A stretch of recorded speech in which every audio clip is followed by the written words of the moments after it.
allowing people to connect and get on the live stream. I will be starting momentarily.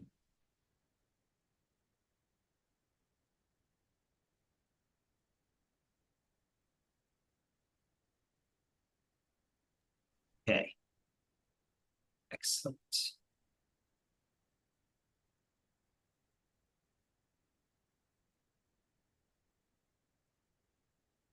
All right. Good afternoon, good evening, everybody. I am Shahram Yousefi. I'm a university professor in Canada at Queen's University, co-founder, CEO of Mesh AI. It is absolute pleasure of mine to host this Mesh AI Harmony Talk for today. We have a distinguished speaker today. I will make that introduction before we kick things off. But once again, I want to welcome everybody who joined us here. We're also broadcasting live on LinkedIn and YouTube for a larger audience there. Just a couple of housekeeping things. Just make sure your microphone stays off to ensure that we don't get noise coming through the channel. Video is up to you if you want to show your face, especially when we get towards the end, we'll have the opportunity for Q&A. We're hoping to have the talk run anywhere between 30 minutes and 45 minutes. Dr. El-Aswad will tell us a bit more about that. And then we'll definitely have capacity towards the end for any questions. You can, at that point, turn on your mic and video and ask your questions directly, or you can add them in the chat here. And for those that are on YouTube or LinkedIn, we'll monitor those as well. The staff are monitoring those channels. You can put your questions in those places as well. We'll ensure that hopefully we can answer all the questions to the extent that is possible within maximum 60 minutes. On that note, I think let me just go and introduce Dr. El-Aswad today. Dr. Naeem El-Aswad is truly a popular, distinguished speaker, and we're very honored to have him today join us.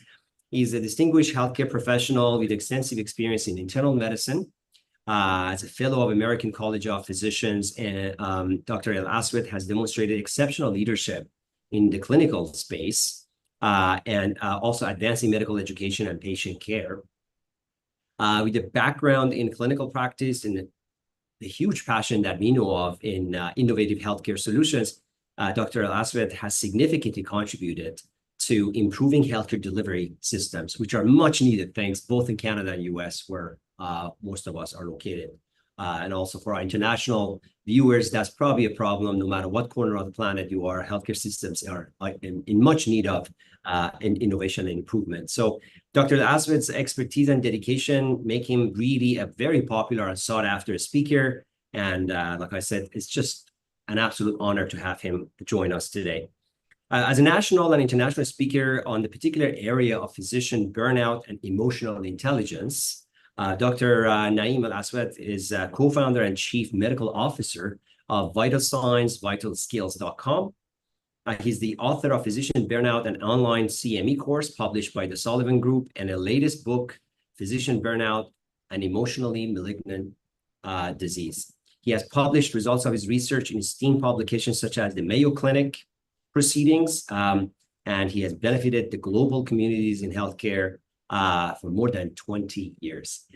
With that, I'm going to pass the mic to Dr. El-Aswad. We're excited to hear about your research and your work in this area. Thank you, Dr. Shahram Yousefi. It's my privilege, my pleasure. Thank you all for joining. I've been privileged, blessed to be working on the topic of physician burnout and the healthcare environment and its impact on physicians, nurses, healthcare executives, for the past 10 years. So without further ado, let's start with, like Dr. Yousefi said, we're going to have about 30 to 40 minutes of conversation as far as the presentation, and then after that, opening up to Q&A. So here we go, and start sharing my screen. And if you thumbs up if you can see it. All right. Now, usually I'd love to ask the question, like when we talk about scheduling and burnout, physician burnout, what comes to mind? But hold that thought. I'll ask you that question, and then hopefully we'll go over the answers towards the end. And just a quick overview to discuss what burnout is and what are some of the stages of burnout, and then what are the factors causing burnout, and then the connection of the scheduling with burnout through three main areas of focus: sense of control, managing expectations, and then work-life integration or time management. A little blurb about leadership and the healthcare environment, and then finally it's a Q&A session, hopefully about 15 to 20 minutes. Now, I need to emphasize something with a disclaimer. There's no financial relationship with Mesh AI. I'm not here because Mesh AI is, I have any financial interest. It is purely a presentation to discuss some of the data that's present out in the literature. And so none of this is my opinion. This is something that I've gathered over the years and put it into this presentation. And when we talk about burnout, there are many definitions, but in 2019, burnout was considered a disease. It has its own ICD code and everything by the WHO. And as a disease, it was conceptualized as a syndrome that comes from chronic workplace stress that has not been successfully managed. So it's chronic stress, not successfully managed, and it has three dimensions. And if you take any burnout assessment tools, the three dimensions that they talk about are feelings of energy depletion, increased mental distance from one's job, or feelings of negativism or cynicism related to one's job, where people now feel empty. They really don't care anymore. They've lost that empathy, that compassion. And the last one would be reduced professional efficacy. They're not working at their best. Now, we used to think that burnout is purely an occupational phenomenon, much unlike depression or bipolar disorders, where if you remove the person from the stressful environment, then burnout is gone. For the most part, that's the case, except we found out that in some people, it's not. And we talk about the stages of burnout. There are two psychologists who've identified 12 stages of burnout, and most people who are burned out oscillate between these 12 stages, from being mild to moderate to severe. And if you look at the literature, and this has been true for the past 10 years, over 50% of physicians are burnt out, and advanced practitioners are burnt out. Usually the numbers hover around 54, 55%, depending on the source. Over 70% of healthcare executives are burnt out. Again, the number usually about 73%. And then over 50% of nurses are burnt out. The number is close to physicians. Now, in the 1970s, Christina Maslach, in her book, when she wrote her book about burnout, she also was the one that created the Maslach Burnout Inventory, which measures burnout. And she stated that burnout comes from three main factors or three main causes, and they are unmet expectations, lack of control, and insufficient rewards. Fast forward to 2024, and we know that burnout also is caused by other factors. I won't talk about all of them, just some of them that are pertinent to the conversation today. So leadership has an impact, personal characteristics have an impact, and then, of course, self-care and wellness, which if anybody in the healthcare industry or outside would know that if you're burnt out, people tell you, oh, you need to take care of yourself. Now, as we talk about this, I need you to, if you can, kind of grab a lens, a virtual lens in your mind, and through that lens, try to see what we're talking about and ask the question, what can scheduling do for me? If I have the lens of the scheduler, or if I'm able to control scheduling, how can controlling schedule impact burnout causes? Just keep that lens in your mind as we move along. Now, in 2024, Medscape ran, which they do every year, and you see 2022 to 2024, it has not changed. When they survey physicians, they ask them, what are some of the most driving forces of burnout for you? And for the past 7 or 8 years, it's been the same thing. Too many bureaucratic tasks, which is not enough time to see their patients, lack of respect from administrators, and then you look at too many hours at work, lack of control, autonomy over my life, insufficient compensation or salary, and so on and so forth. Now, the first one, which is too many bureaucratic tasks, meaning I'm spending too much time away from my patient, and then too many hours at work, lack of control, insufficient compensation, you can see how you could take every one of these and put them into their respective categories. So let's start with that lens and look at lack of control, okay, through the scheduling lens. And I use a lot of quotes just to drive the message across. So it's not the load that breaks you down, it's the way you carry it. And what does that mean exactly? And when we talk about burnout, we talk about the impact of that chronic workplace stress on one particular part of our brain. Now, it impacts all of our brain, but the most impact happens in the prefrontal cortex, which is the most advanced part of our brain, the one that has developed the last. And when you look at the literature, at the science, what does it say about control? Control must involve finding healthy and life-affirming ways to exercise personal mastery and identifying constructive ways to respond to the lack of control that pervades the human condition. Big words that I will summarize in something you may already know called the Serenity Prayer. The other aspect of control is that the precise nature of this need, which is for control, is influenced by factors such as self-efficacy, meaning how much are you trying to be the best version of yourself? How much are you trying to be the most efficient person, or like I said, the best possible you can be? It's also impacted by personal variability across domains and stages of life. What you want at the age of 30 may be different than at the age of 40. And lastly, with respect to that sense of control, the behaviors and cognitions and thought processes of individuals can be understood in part as an expression of their perceived need to gain, maintain, and/or reestablish a sense of control.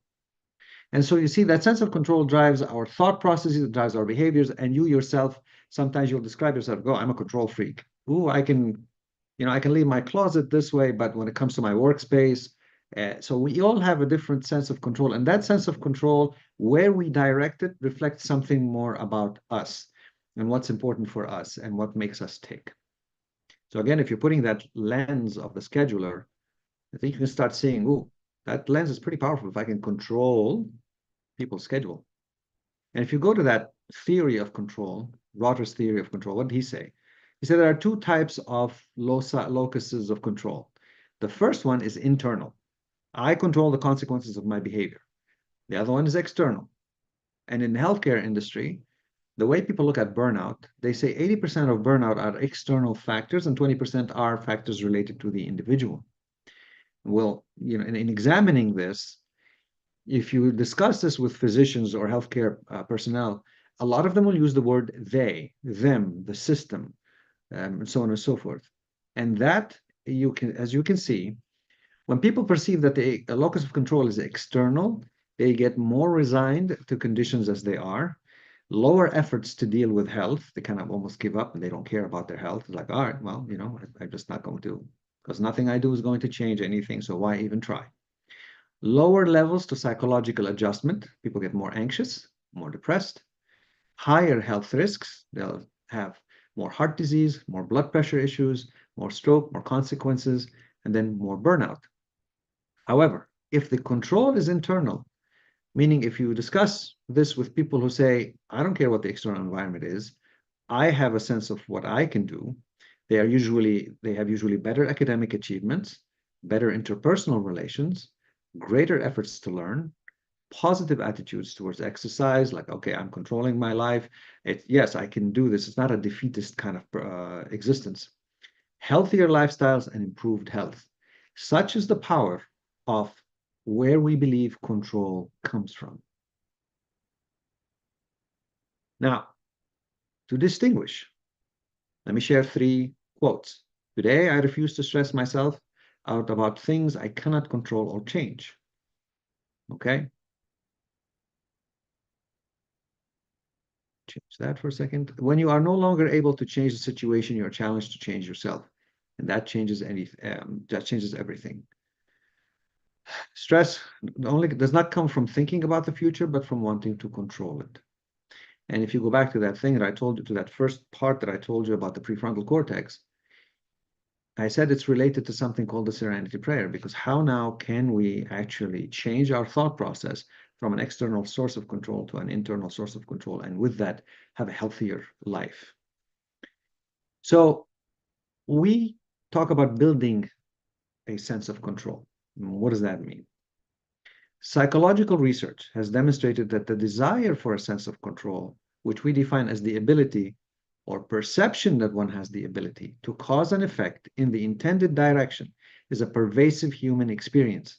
And for physicians, it is more pervasive than other individuals or other professions. Loss of control for physicians comes from either disease progression, they can't control the disease, patient compliance, can't force the patients to do what they want, regulatory requirements, and then healthcare industry demands. So, literature has shown that a healthy sense of control should include not only ways to exercise positive mastery, but also constructive acceptance of lack of control. Now, you might pause and think, why are we talking about this, and how is that related to scheduling? Bear with me, the truth shall be revealed. Here's the Serenity Prayer as promised. It says, God, grant me the serenity to accept the things I cannot change, the courage to change the things I can, and the wisdom to know the difference. Okay? In that prayer, there is the word serenity, being at peace, happy, calm, not stressed. There is acceptance. Okay? There is courage, and there is wisdom. So imagine looking at a scheduling problem, and after you're done with managing that problem, you have serenity. You're serene. You're like, oh, my schedule makes me feel happy. I'm at peace. You're like, okay, I want some of what he's drinking. Well, let's see how that can happen. In 1989, Stephen Covey, in his book, The 7 Habits of Highly Effective People, he talked about 2 circles. He said the first circle, he called it the circle of concern. The second circle, he called the circle of influence. And then he kind of discussed also the circle of focus. And what does that mean? It means every one of us we have things in our lives that impact our lives. And some of these things we have control over, and some of them we don't. And so when we say have workshops, and when we're dealing with people, we have them state what are some of the things that they have zero control over. It could be the vaccination of others. It could be global warming. It could be the traffic going to work. It could be the way the institution works, the EMR, and so on and so forth. We ask them to put all of the concerns that they have zero impact on, zero control, put it in that circle of concern. Then we ask them to say, okay, what are some of the things you can actually impact if you think about it? That if you do something about, you can actually alter, change. So we have them write them in the circle of influence. After that, we ask them, okay, take one problem or challenge from the circle of influence, put it in the circle of focus. Now work on it and see what you can do with it. From a scheduling standpoint, can you think about 5 things related to your schedule that impact your life? 5 things. It could be, I want my schedule to be fair, or I want less weekends, or I want to work less, whichever 5 things that usually are on your list when it comes to scheduling. Just think about 5 things. Now, separate them into their respective circles. What are some things that no matter how much you yell, scream, pull your hair out, you can't do anything about? It's a hospital requirement. You don't comply, you're out. Doesn't matter what you think. That's what the hospital wants. Put them into their respective circles. Identify one target in the circle of influence. What is something that you can actually work on? Okay, when you do that, put it in a circle of focus and go to work on it. What happens is you are having a challenge that you find a solution. Now that creates within you an internal locus of control. That makes you more resilient, that makes you happier, and makes you less stressed. Because the literature also tells us something else about stress and expectations. So we discussed briefly the scheduling and the lack of control. What about unmet expectations? And some would define as stress as unmet expectations. What screws us up most in life, excuse the French, what screws up us most in life is the picture in our head of how it is supposed to be. So each one of us comes into work, or we join a new practice, or we join a new group, or we're coming to a hospital. We have certain expectations. And if those expectations are not met, we don't tend not to do well. And what does expectation mean exactly? Expectations refer to anticipating a certain outcome, holding a vision in your mind of how things will play out, and having a set idea of what you want or need from a situation. Okay? Now, how does that translate? If your expectations are not met, or even if you don't discuss expectations, we actually suffer from something called expectation disease. And expectation disease, they disable us rather than enable us. There's nothing like feeling my expectations have been met. It's like, wow, I am so satisfied versus I'm so frustrated. My expectations are never met. It's like nobody listens or nobody cares, or I can't get to where I want. I've got a goal, or this is what I expect from this relationship, and it's not happening.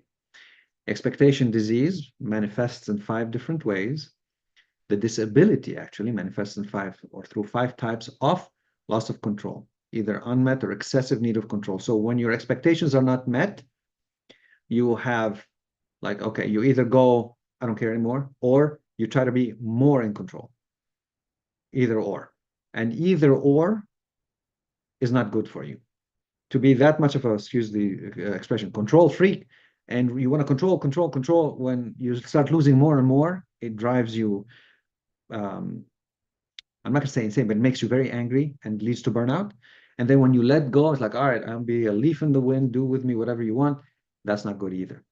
There's impaired recognition of controllability. What does that mean? It's like, okay, you walk into a situation, you really can't assess what can I control, what can't I control? And then you're always being bombarded. Well, I thought I can do this. Well, I thought I can do that. Well, I can't do this. Like I can't do anything. Frustration, lack of control, misattribution of control.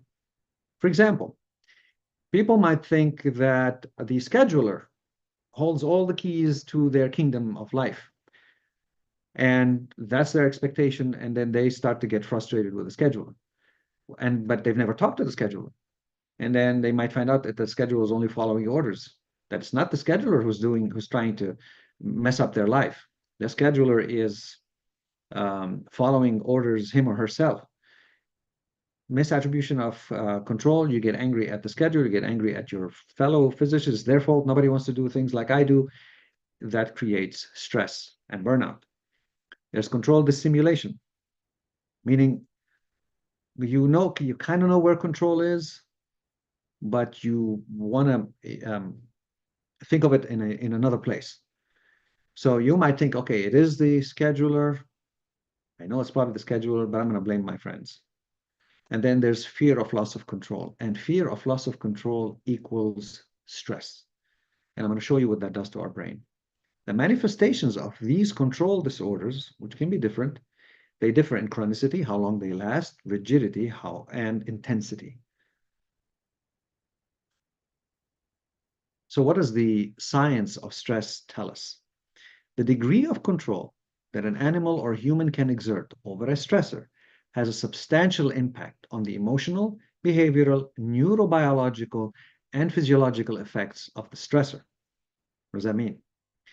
Chronic uncontrolled stress in animals can lead to behaviors observed in humans during stress and burnout. However, in contrast, animals or humans exposed to controlled stress have a remarkably different reaction. Stress at that time actually becomes a positive force in their life. One last word about the stress and unmet expectations. Among the environmental factors that impact our brain and the architecture of our brain, stress is way up there.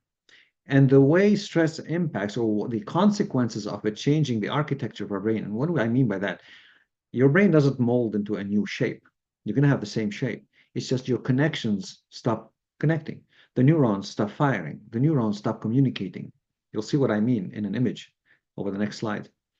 The pathogenesis of psychiatric diseases, including depression and anxiety disorders, involve dysregulated prefrontal cortex over the amygdala. Amygdala, think of it as your emotional hub, and the prefrontal cortex is your thought process and the one that controls everything else in your brain. when you have chronic stress, you lose that control of the prefrontal cortex over your amygdala, and you become more emotional and less in control, and less using less cognitive abilities, and just more burnt out. Now, remember when I told you that burnout was considered an occupational phenomenon, but with some people, it's not, because even if you remove them from their burnout environment, the architectural changes in the brain are so profound that they actually stay, even when there's no more stress. Now, how does that look like? Well, if you ever take a burnt out brain or a stressed brain, it's going to look like this. So through SPECT imaging, on the left-hand side, you'll see the optimal brain and what it looks like, the prefrontal cortex, and we're looking at the brain from down up. Well, it's nice and it's closed. On the right-hand side is the stressed brain. Looks like Swiss cheese. These functional holes seen in the prefrontal cortex represent areas of severe brain dysfunction. So chronic stress causes severe brain dysfunction, which is why we have stages of burnout as these holes start to increase, and which is why when a brain gets to this point and more, physicians commit suicide. On average, one physician a day will commit suicide because of stress and burnout. This is a real disease. When you have, and burnout is on the spectrum of PTSD, post-traumatic stress disorder. So when you have PTSD, look at the brain of the PTSD. It's lights out, nobody's there. No PTSD, it's very well lit, and the brain is engaged. And we also talked about depression and anxiety because of stress. A depressed brain, lights out, no depressed, very well lit. Now, the last part would be the insufficient rewards. Don't get so busy making a living that you forget to make a life. What does that mean exactly? When we talk about self-care and wellness, the relationship between self-care and wellness and burnout is one of the simplest in medicine. It's almost like the relationship between blood pressure and stroke. The higher the blood pressure, the higher the risk for stroke. The more you're able to take care of yourself and the more you are living well, the less burnt out you are. Okay, well, that involves something very precious, probably the most precious commodity we have on this planet, which is time. And if you talk to people when you discuss burnout, they will tell you that their number one enemy is lack of time. Like, I don't have time to this. People tell me to go to sleep. They don't know my schedule. Of course, I'd love to sleep 8 hours, 10 hours. I'd love to exercise every day. I'd love to go to work and work 7 hours and come back and just, but time, I don't have. So when you look at the work-life integration, and this is a beautiful chart, it starts off by, on the left corner, left upper corner, or quadrant, I should say, define purpose and need. What do you want? What are you looking for?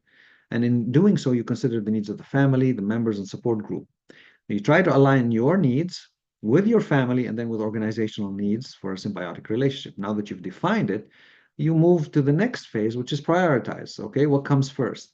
For most physicians, what comes first is their work. And the next thing on their schedule is their work. And the third thing on the schedule is their work. And embedded in their work is patient care. So a lot of time is, whether willingly or unwillingly, placed or used up on a professional level. And then the third thing would be, now that you've prioritized, let's manage our time. And that requires the skills of time management, multitasking, and using technology to improve efficiency.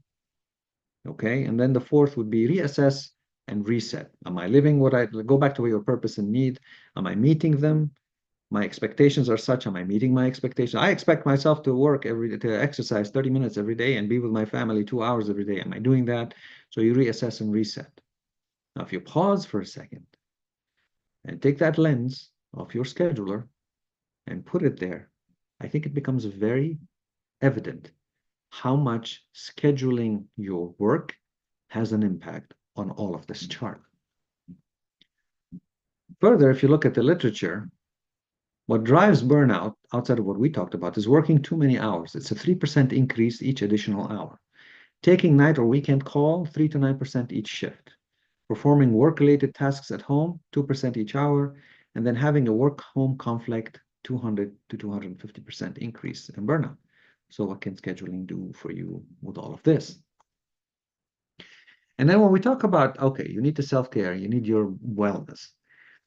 Let me share with you something that I've already alluded to, but I'm going to put it in a different context.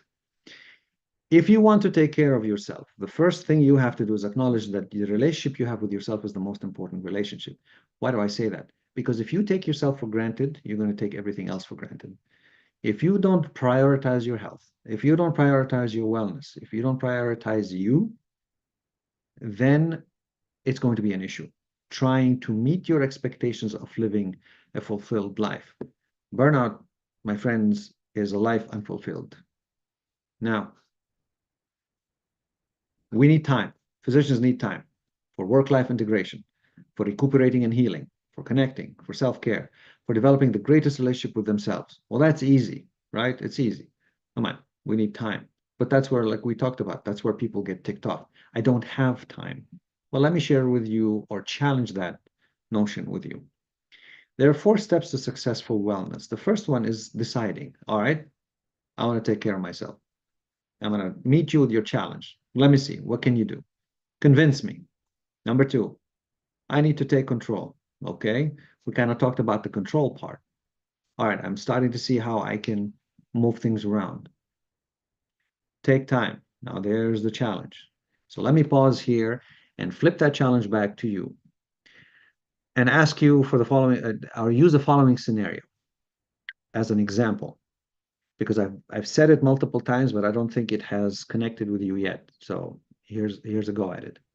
For those of you who have children, this is an easy example. But everybody else who doesn't have children, but say, think of somebody who's your significant other or somebody so important in your life, could be a pet, a human, whatever, somebody who's extremely important. Think of yourself being on shift. And God forbid, sorry for the powerful example, but you get a phone call and saying, hey, your child, your significant other is involved in a major crash. They are being life flighted to a trauma hospital. They're touch and go. We're not sure that they're going to make it. What are you going to do at that time? Are you going to say thank you, hang up the phone, or say thank you, let me know how they do, and hang up the phone and continue your work? B, say, okay, I'm coming no matter what. Start calling people and say, I'm leaving. This is what I need. And somebody needs to come cover for me. I'm not taking no for an answer. I'm going. Chances are most of you are going to say, I'm going. Now, you're on shift. Another example, significant other, child, you get a phone call, it's like, your child, they have a low-grade fever and they just coughed. It's been like for 30 minutes. You're going to say, okay, all right, as soon as I'm done, I'm going to go and, I'll check on them. Or are you going to call people and say, my child has had a fever of 100, they coughed and sneezed, it's been there for 30 minutes, I need to go. Chances are you're going to say, all right, I'll see them when I'm done with my shift. So what's the difference between the 2 scenarios? The first one, you created time. The second one, you postponed. What's the difference? Priorities. That's why when we talk about prioritizing, it's not the problem of time, it's the problem of priorities. And Stephen Covey said it best. The key is not to prioritize what's on your schedule, but to schedule your priorities. You show me 1 week of how you have lived, I will highlight to you what your priorities are. So you see, it's not a matter of time. It's a matter of priorities. Now, with that being said, take that lens and see how you can manipulate a little bit of the time to schedule your priorities and not the other way around. A couple of blurbs about leadership, and I'm almost done. We know the impact of leadership. In 2017, Tate Shanafelt studied, he was one of the gurus, he's still one of the gurus on burnout, on the factors that the antecedent factors, or the locus of control is outside the individual. The impact of leadership is so strong that he used a 60-point scale, or 12 questions, 5 answers per question, so it gives you a 60-point scale. And he showed that if you're able to improve the leadership index of the leader by 1 point, then the impact on burnout is such that there was a 9% greater staff satisfaction and 3.3% less burnout. That is at the immediate level. At the higher level, at the department level, there's 11% of the variation in burnout and 47% of the variation in satisfaction with the organization was explained by the leadership index of the chairperson. Leadership, people quit their bosses, they don't quit their jobs. So how does that translate in the healthcare industry and institutions, several factors help improve the physician's trust. And when the physicians trust, it decreases their stress and consequently enhances their personal and professional lives. And these are self-reported sense of control. That's the first one. Cohesion, working together as a team, as a group. Emphasis on quality, and then coordination and communication. All of these, with that lens, and see how it works. A word about personal characteristics. From the sense of control and time, the more you have type A personality or OCD, and the more you have deprived sleep, and the more you have idealism or perfectionism, the worse it's going to be as far as the perception of lack of control over time or your schedule. Now, let me emphasize something here. We're not talking about an equal schedule. We're talking about an equitable schedule. Well, what does that mean? An equitable schedule means, really, it refers to fairness and impartiality. So, why is that important? Well, because if you take a group of 10 physicians who are working together, some people want to work weekends, some people want to work nights, some want to work through the day.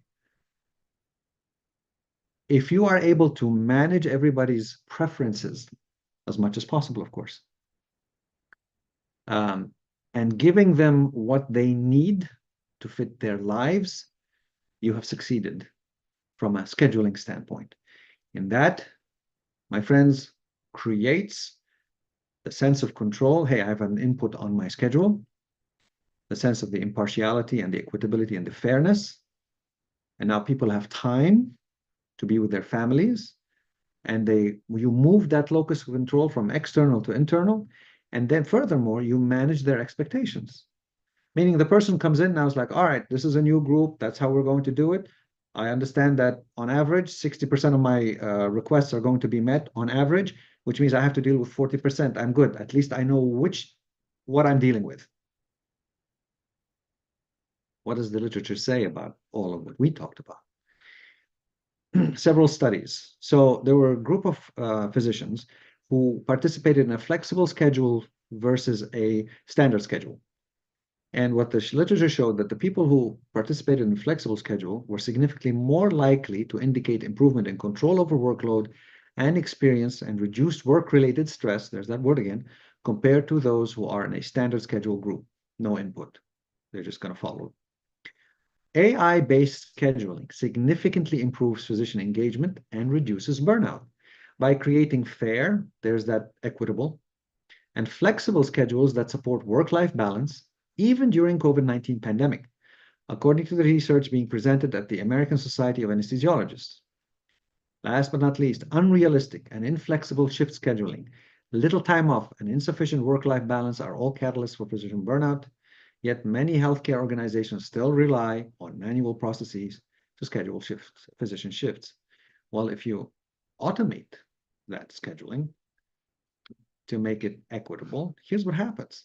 It provides control for the scheduler. The scheduler's life gets a whole lot better because now the scheduler sits down and says, all right, here's what we're doing. This is our scheduling software. Expect this, expect that. I'll input all of this. Here we go. It's a time-saving process. It helps increase work-life balance because the artificial or the scheduling software will integrate and incorporate as many requests as it can because it's meeting everybody's requests as much as possible. Increase work-life balance, less on-call time as much as possible. Again, it's the equitable part. Less fires to put out. Somebody didn't show up. I didn't agree to this. Nobody gave me the schedule. Fewer schedule interruptions, increased sense of fairness, and then providing real-time updates. Hey, we're going to change this. And finally, it also removes the burden on the schedulers. Like, all right, somebody wants to change. It's just people can use the software to change themselves.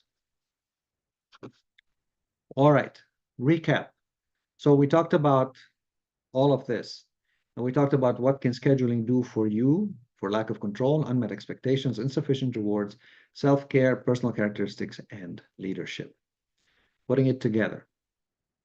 To stay within the roots and true to physicians approach, let's use the SOAP approach. How do we make this applicable? Okay, it's great in theory. How do we make it applicable? One, this is a beautiful quote from Sir William Osler. It says, listen to your patient, he is telling you the diagnosis. Why did I put that there? Because, when we use SOAP approach, it's for history and physical exam. And if you talk to the patient, if you listen to their history and you examine them, you usually will get the diagnosis 90% of the time. How does that relate to us here? Listen to you as the patient within your group. You are telling yourselves what the diagnosis is. What are your problems as far as scheduling is concerned? What are they? Subjective. What are your perceived scheduling issues, challenges, obstacles? What do you think your problems are? What are your expectations? What is your perceived control? This will answer your perceived control. It'll also help manage expectations. Excuse me for a second. That's the subjective part. From the objective standpoint, what are your real scheduling issues, challenges, and obstacles? Sit down, all of you. Have a seat. Open discussion. I think it's not fair. I think this person gets that, and I think that person. I think the hospital this, and I think the hospital that. Okay? That's the subjective. What are the objective data telling you?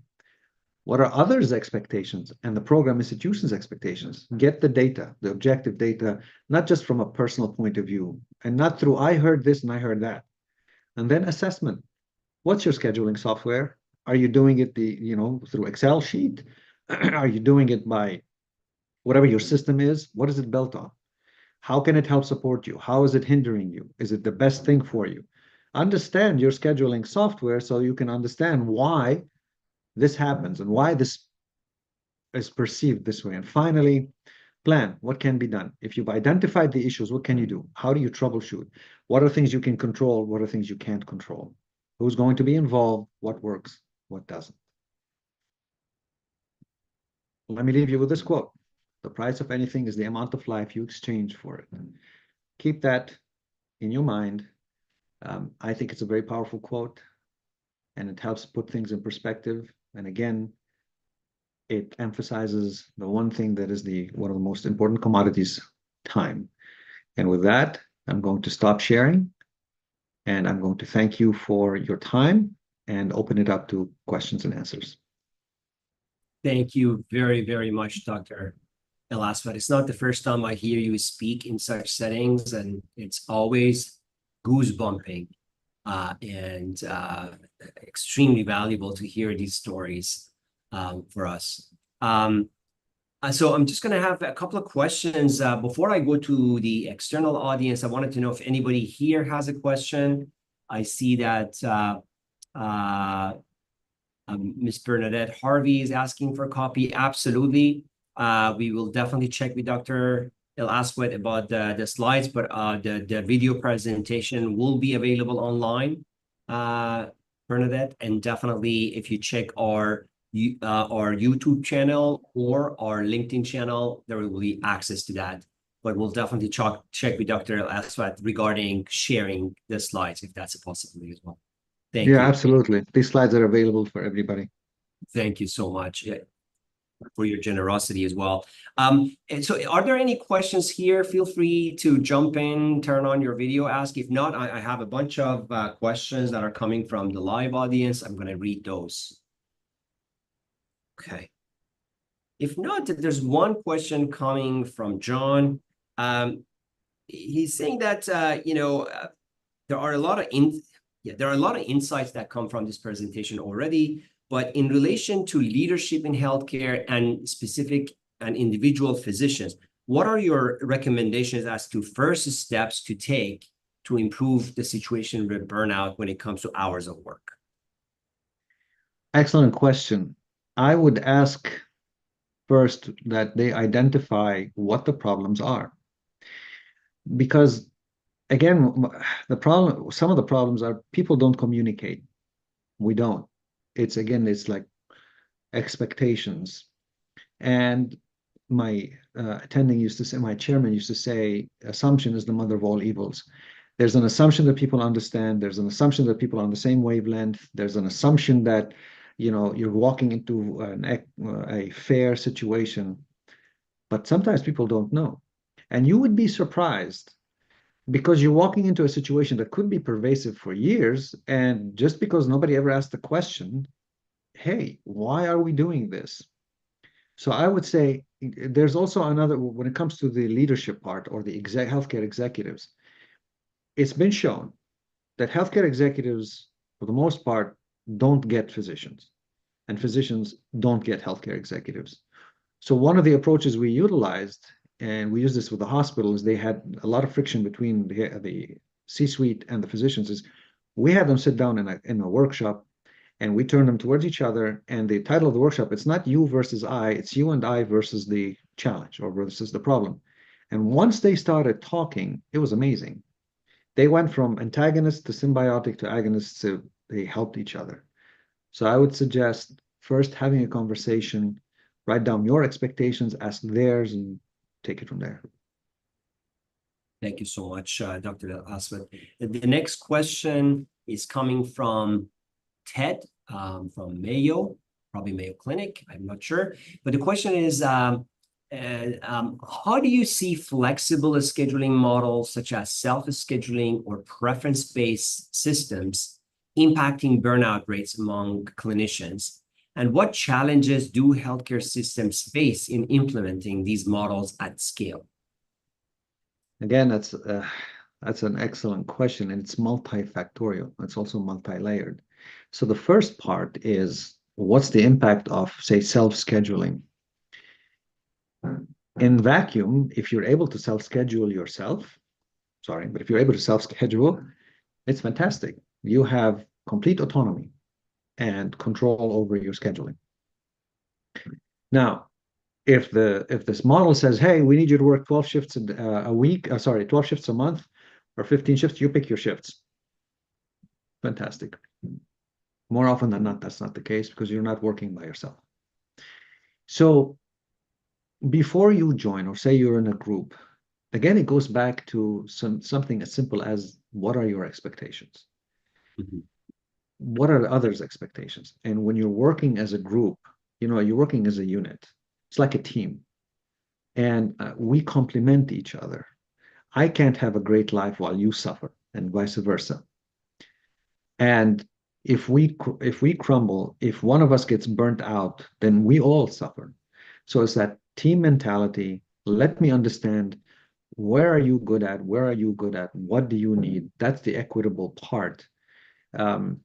Because again, we go back to the assumption that nobody wants to work weekends, but some people want to. Nobody wants to work nights, but some people want to. Sit down, have a conversation. And as far as the hospitals being able, repeat the second part, Shahram, for me, please, so I don't mess it up. Definitely. The second part was, what challenges do healthcare systems face in implementing such models at the scale?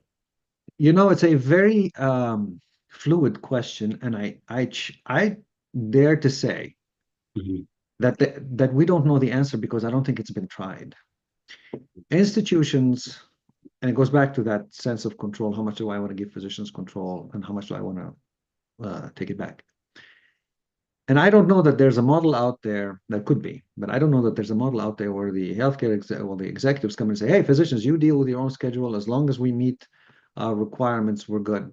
I don't know that that's the case, but I would challenge, why isn't it the case? Why can't we do that? And I don't think it's been tried where the physician leadership comes down and sits down with the healthcare executive and says, all right, what do you want from us? Okay, we'll go figure out our model and then come back. But let them share with you their challenges because they want to meet their metrics. They want to meet whatever they need to meet. The healthcare executive is looking at his own guidelines, at their own milestones. And then you sit and you collaborate. And as physicians, you can come back and say, hey, they want us to see X amount of patients, and they want us to cover this, and they want us to cover that. Can we do it? How do we do it? How is it equitable to everybody? Then go back and say, we can do it in this manner. And you're willing to take it, we're willing to take a chance on ourselves, and let's go ahead and do that.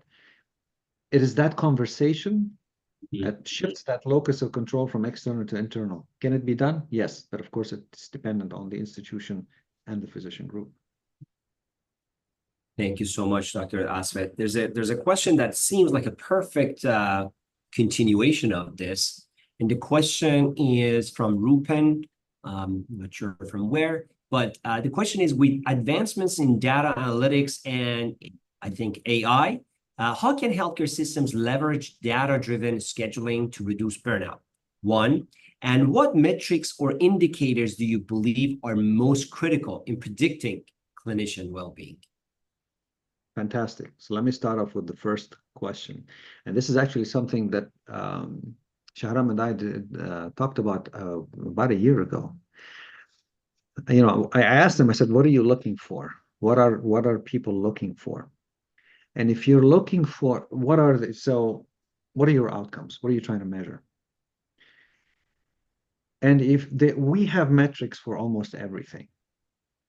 We have metrics from time the patient comes in to time seen by the physician, from time the physician sees the patient to time when the physician does the first order, from time to discharge, and so on and so forth. There are so many ways, so many softwares out there.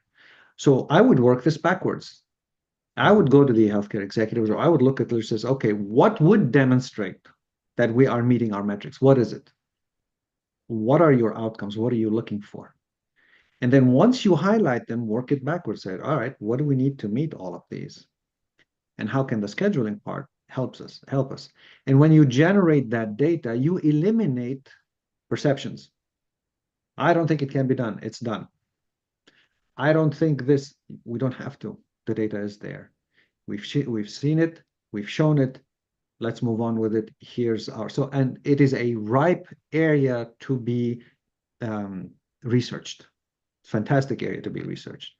And there's so much out there. And for those who are more into the AI and more into the scheduling software, the software is, and this is probably Shahram would be able to tell you more, the software is capable of doing so many things right now. We're just not asking of it yet. The second part, the indicators of that physicians are not burned out, hospitals will tell you, depending. So you can have the measures of, you can do a Maslach burnout inventory, for example. But hospitals look for what? They look for physician retention. They look for customer satisfaction. They look for turnover rates. They look for engagement. There are ways that they would measure all of these. And all of these are indicators of burnout. And sometimes the simplest way is ask your physicians, hey, are you burnt out? You know, you use a questionnaire. Are you happy? Where are you at? And that, I mean, itself, I mean, the literature is filled with so many ways that you can assess burnout that it's easy to start the assessment, have an intervention, 6 months later, and this is what we've been doing for the past 8-9 years. 7 months later, 10 months later, you'll see the difference. And again, the research is there to be developed, to be had. But Shahram, maybe you can answer also as far as what the software can do. Thank you so much. Yeah, Dr. Al-Aswad, you know, we can definitely talk about this a lot, and there are a couple of other questions that I see here that are sort of overlapping with some of these. Maybe we share them later. You know, our intention has always been, Dr. Al-Aswad, to really give autonomy and control back to physicians, something that has pained us to see over the past couple of decades, how physicians have lost ownership of healthcare. And I mean, you know, pun intended, ownership in terms of financial benefits, but also in terms of what they decide to do with their patients. So we are looking at maybe 1% of the problem, which is around the scheduling. And I think it's every single time, it's amazing to see how the connections are made and how your research and your work shows the impact of every little thing, from scheduling all the way to relationship between the management and frontline workers impacts wellness and happiness. But we're sort of out of time. But if that's okay, Dr. Al-Aswad, you know, we can share your credentials, LinkedIn, and contacts so that people can continue reaching out if there are research opportunities, if there are system changes, possible discussions and presentations to leadership in other places, so that we can maybe take these to the next level, if that's all right with you. Absolutely. Excellent. Absolutely.